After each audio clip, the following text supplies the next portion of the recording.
Chapter 30. A Day of Eagles. The day dawned in thick rolling fog. Bombers came out of the fog as it cleared. Scramble. The bombers were unaccompanied by fighters. Spitfires and hurricanes fell down on them from the sudden bright sun and shot countless down, but the first airfield of the day was bombed. Then the afternoon came and the sky became a battlefield. Hordes and hordes of German bombers and fighters were inbound. Squadrons were scrambled to defend their airfields. The mission was defense with as little engagement with enemy fighters as possible.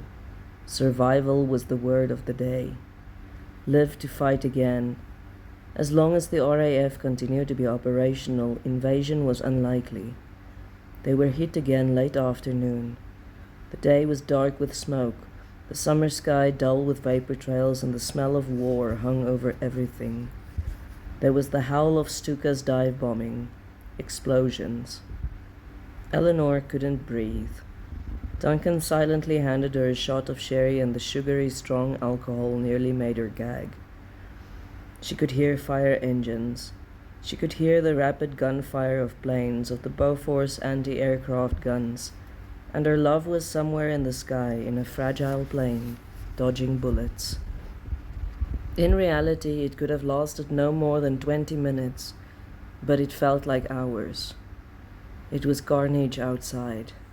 A bomb had fallen in the middle of the street just a block away.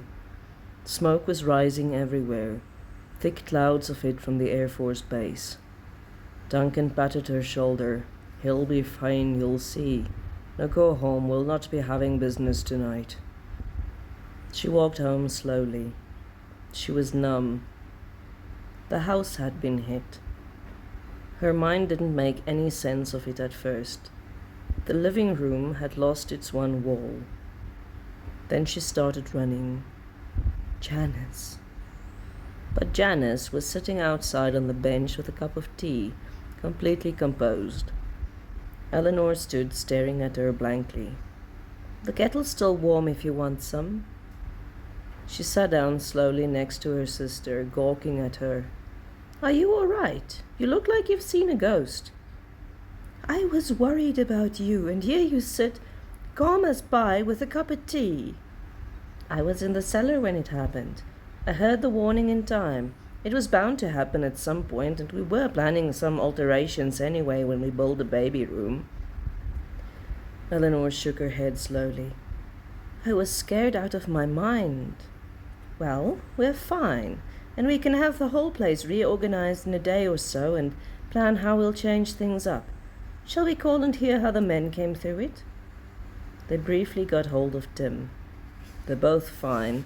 We're storming to clear up runways and rivet up bullet holes. Are you okay, Jan? I'll probably only see you tomorrow. Do what you need to, but take it easy." How hard it must be for the women who couldn't pop through a quick call to know if their menfolk were all right. The next day, it all started over again. The Luftwaffe's onslaught was relentless. Tim came in at lunchtime, bleary-eyed. He looked the damage up and down, paced what remained of the living room. "We turned this into a veranda." He strode off the length of it. "We turned Elle's room into the baby room." "And where does Elle sleep?" Janice looked at him aghast. "You can't kick my sister out. This is her home too, and besides, I count on her to help me with the baby when he's born." Tim put an arm around her shoulder. "Sweetheart, you're forgetting your little sister is getting married. She'll have plans of her own soon." He looked at Elle. "You do know this is your home, but I'm thinking you'll want to go your own way with Danny." "No, Tim, I know. Of course we'll be wanting our own place. Though obviously I'll come help Jan any time she needs me," she added hastily, because this time her sister did look like someone whose wall had just been bombed flat.